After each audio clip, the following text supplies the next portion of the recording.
नमस्कार दोस्तों, स्वागत है आपका अपने YouTube channel maker of modern teacher पर। उम्मीद है आप सब भली-भांति अच्छे होंगे और अपनी तैयारी को अंतिम रूप प्रदान कर रहे होंगे। तो झारखंड डीएलएड की वर्ष 2021 की फाइनल परीक्षा, जिसकी तिथि बहुत जल्द ही घोषित होने वाली है, उसके कुछ महत्वपूर्ण प्रश्नों पर हम चर्चा कर रहे हैं। आज हम फाउंडेशन 4 यानी कि शैक्षिक प्रौद्योगिकी एवं मूल्यांकन, इस विषय के एक महत्वपूर्ण प्रश्न जो कि बार-बार लगभग कहिए तो प्रत्येक वर्ष पूछा जाता है। देखिए, मैंने लिख दिया है 2014 में, 15 में, 16 में, 17 में और 19 में इस प्रश्न को बार-बार पूछा गया है। पाठ्यक्रम क्या है, इसकी विशेषता, इसके निर्माण के सिद्धांत एवं इसके अवयवों का वर्णन करें। यहाँ मैंने थोड़ा सा वर्णन और भी नहीं किया है कि पाठ्यक्रम और सिलेबस यानी कि पाठ्य वस्तु में अंतर का वर्णन करें। तो पाठ्यक्रम को समझना प्रत्येक डीएलएड के विद्यार्थी के लिए बहुत महत्वपूर्ण आवश्यक है।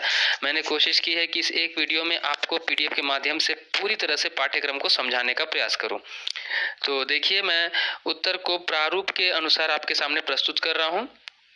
प्रारूप जो दिया हुआ है कि पाठ्यक्रम का अर्थ एवं परिभाषा जानेंगे, उसके बाद पाठ्यक्रम की विशेषताएं या उसका स्वरूप के बारे में समझेंगे। फिर इसके बाद हम बात करेंगे आपको कि पाठ्यक्रम के प्रकार क्या होते हैं। आगे बात करेंगे पाठ्यक्रम के निर्माण के सिद्धांत कौन कौन से होते हैं। फिर हम पाठ्यक्रम एवं पाठ्य वस्तु में अंतर के बारे में बात करेंगे। पाठ्यक्रम के अवयवों को लेकर मैं एक वीडियो और लाऊंगा, क्योंकि वीडियो नहीं तो लंबा हो जाता। आप सबको बताना चाहूँगा, टेलीग्राम पर चैनल उपलब्ध है। टेलीग्राम पर जाकर के आप लिंक पर डाउनलोड कर सकते हैं, टेलीग्राम से जुड़ सकते हैं, ताकि आपको पीडीएफ और इसकी जानकारी मिलते रहे। और सब्सक्राइब जरूर कर लें ताकि आपको समय समय पर सारी जानकारियाँ मिलते रहें। चलिए, हम पाठ्यक्रम का अर्थ एवं परिभाषा समझते हैं। पाठ्यक्रम पाठ्यक्रम ही वह विषय वस्तु है जो शिक्षक एवं विद्यार्थी के मध्य संबंध स्थापित करती है। मतलब समझे? पाठ्यक्रम के माध्यम से ही एक टीचर और एक स्टूडेंट के मध्य में संबंध स्थापित होता है।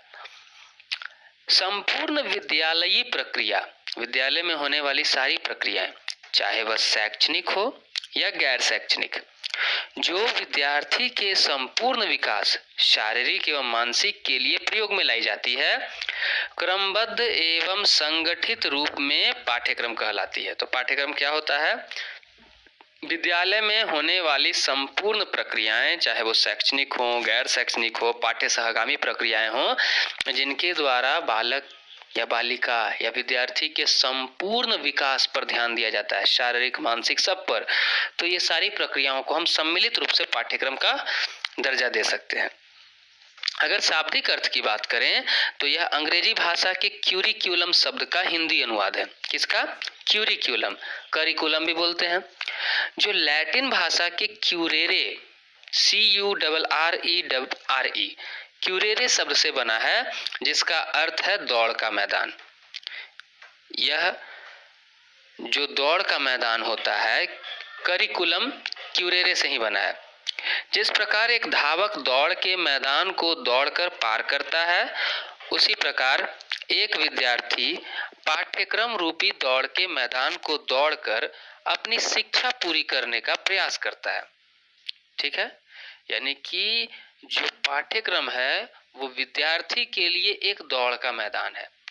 यही सिलेबस है, यही उसका करिकुलम है, इसी को दौड़कर उसे पार करना है और अपनी शिक्षा को पूरा करने का प्रयास करना है। और शिक्षा कितना भी हो, कहा जाता है कि पूर्ण नहीं हो पाती है। शिक्षा अनवरत चलने वाली प्रक्रिया है, सतत प्रक्रिया है, जीवन पर्यंत चलने वाली प्रक्रिया है। तो हम करिकुलम के बारे में कुछ परिभाषाओं पर चर्चा कर लेते हैं कि कुछ प्रमुख परिभाषाएं इस प्रकार हैं। बरिक महोदय के अनुसार उच्चतर जीवन जीने के लिए प्रतिदिन 24 घंटे की जाने वाली समस्त प्रक्रियाएं, जो भी प्रक्रिया कर रहे हैं ना, ये समस्त प्रक्रियाएं पाठ्यक्रम के अंतर्गत आ जाती हैं। एक और विद्वान है ले, तो ले के अनुसार पाठ्यक्रम का विस्तार वहां तक है जहां तक जीवन का, मतलब आपका जीवन जहां तक है वहां तक पाठ्यक्रम चल रहा है।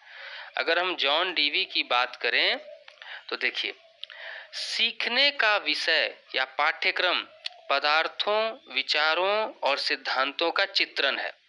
सीखने का विषय या पाठ्यक्रम जो है वह पदार्थों, विचारों और सिद्धांतों का चित्रण है जो निरंतर उद्देश्यपूर्ण क्रियान्वेषण से साधन या बाधा के रूप में आ जाते हैं। लगातार एक लक्ष्य के अनुसार हम जो क्रिया के माध्यम से कुछ खोज रहे की कोशिश कर रहे हैं वही जो है आपका पाठ्यक्रम है। अब पाठ्यक्रम की विशेषताओं पर चर्चा कर लेते हैं। इसकी विशेषताएं या इसके स्वरूप क्या क्या हैं। मैंने जो 3 परिभाषाएं दी उसमें से 2 परिभाषाएं आपके लिए काफी हैं, पर्याप्त हैं। पाठ्यक्रम क्रियाकलापों का संपूर्ण कार्यक्रम है। क्या है? पाठ्यक्रम क्रियाकलापों का संपूर्ण कार्यक्रम है। जैसा कि हमने पहले ही चर्चा किया है कि पाठ्यक्रम संपूर्ण विद्यालयी क्रियाकलापों का संगठन होता है तथा यह उनका व्यवस्थित व क्रमबद्ध रूप होता है। आगे क्या है? पाठ्यक्रम गतिशील है। देखिए, एनसीईआरटी का मानना है कि कोई भी पाठ्यक्रम पूर्ण एवं निश्चित नहीं हो सकता है। यह समय व स्थिति के अनुसार परिवर्तित होते रहता है। पाठ्यक्रम अनुभवों का संग्रह है। एक महान दार्शनिक शिक्षाविद फ्रोवेल, जिन्होंने किंडरगार्टन यानी कि खेल पद्धति के अनुसार शिक्षा देने पर जोर दिया है, उनके अनुसार पाठ्यक्रम संपूर्ण मानव जाति के ज्ञान एवं अनुभव का प्रतिरूप होना चाहिए। पाठ्यक्रम ऐसा होना चाहिए जो संपूर्ण मानव जाति के व्यवहार और उनके ज्ञान का, अनुभव का प्रतिरूप हो। आगे बात करते हैं चौथा कि पाठ्यक्रम उद्देश्यों की प्राप्ति में सहायक होता है। पाठ्यक्रम लक्ष्य निर्धारित होता है, उसमें लक्ष्य पहले से निर्धारित होते हैं। पाठ्यक्रम द्वारा यह निर्धारित होता है कि बालक को क्या और कितना पढ़ना है तथा शिक्षक इसी के अनुसार अपने वर्ष भर का कार्य निर्धारित करते हैं। कुछ अन्य विशेषताएं भी हैं इसकी। 5वां नंबर में कि निर्देशन पाठ्यक्रम का एक अंग है। पाठ्यक्रम जीवंत प्रक्रिया है। समाज तथा विद्यालय पाठ्यक्रम के अंग हैं। तो हमने देखा पाठ्यक्रम की विशेषताओं और उसके स्वरूप के बारे में कि पाठ्यक्रम कैसा होता है। हम पाठ्यक्रम के प्रकार पर चर्चा कर लेते हैं। सबसे पहले अभी का वर्तमान का चर्चित पाठ्यक्रम बाल केंद्रित पाठ्यक्रम, चाइल्ड बेस्ड, बच्चे के आधार पर होना चाहिए। इसके अनुसार वर्तमान समय में सर्वाधिक प्रचलित पाठ्यक्रम यही है। इसके अनुसार शिक्षा के केंद्र में बालक को रखा जाता है तथा उसी की रुचि के अनुसार व योग्यता के अनुरूप विषय वस्तु व शिक्षण विधि का प्रयोग किया जाता है। आगे है शिक्षक केंद्रित पाठ्यक्रम। यह माने कि कहा जाए तो परंपरागत पाठ्यक्रम कहला जाए। पुराने जमाने में इसी प्रकार के पाठ्यक्रम का चलन था, परंतु अब इसे मान्यता नहीं दी जाती है। तीसरा है विषय केंद्रित पाठ्यक्रम। इसमें शिक्षा के केंद्र में विषय को रखा जाता है। विषय वस्तु के आधार पर ही शिक्षण प्रदान की जाती है। विषय वस्तु के आधार पर ही शिक्षण की विधि का प्रयोग किया जाता है। इस विधि को भी बाल केंद्रित पाठ्यक्रम के साथ सम्मिलित करके रखा जाता है। अगर इसके अतिरिक्त बात करें तो महात्मा गांधी के अनुसार शिल्प कला केंद्रित पाठ्यक्रम होना चाहिए जो रोजगारोन्मुख कौशल विकास योजना पर आधारित हो। इसके अंदर वही आ जाते हैं। 5वां एकीकृत पाठ्यक्रम, जिसमें कई विषयों को एक विषय के अंदर में मिलाकर के पढ़ाया जाता है। जिसके द्वारा अगर हम कहें तो प्राथमिक कक्षाओं में पर्यावरण अध्ययन का पढ़ाई करवाया जाता है, जिसमें इतिहास, भूगोल और विज्ञान, समाज, इनकी जानकारी एक साथ बच्चों को देने की कोशिश की जाती है। 5वां है पाठ्यक्रम निर्माण के सिद्धांत। अब हम इसकी बात कर लें तो बालक की आवश्यकताओं व रुचि को ध्यान में रख करके ही पाठ्यक्रम का निर्माण किया जाना चाहिए। दूसरा है सामाजिक आवश्यकताओं के अनुरूप। जैसा समाज होता है पाठ्यक्रम का निर्माण भी उसी के अनुरूप होता है। जैसे कि एक साधारण सा बात कहते हैं, आज का दौर ऐसा हो चुका है कि हम इंग्लिश को ग्लोबल लैंग्वेज के रूप में देख रहे हैं। तो अंग्रेजी जब आपके सामने एक वैश्विक भाषा के तौर पे है तो अंग्रेजी को पाठ्यक्रम में शामिल किया जाना चाहिए।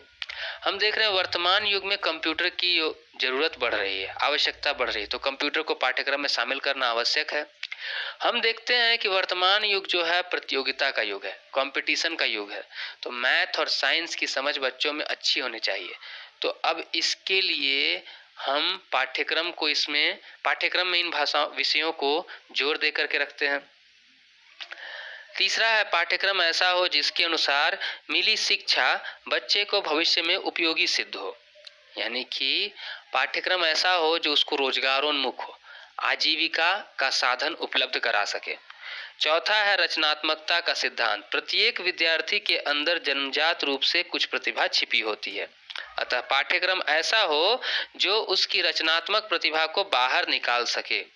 पांचवा है खेल व क्रियाकलाप युक्त पाठ्यक्रम रोचक होता है, अतः पाठ्यक्रम ऐसा ही होना चाहिए। छठा हम लचीलेपन का सिद्धांत का बात करते हैं। प्रोफेसर यशपाल ने कहा है शिक्षा बिना बोझ के, अर्थात एजुकेशन विदाउट बर्डन।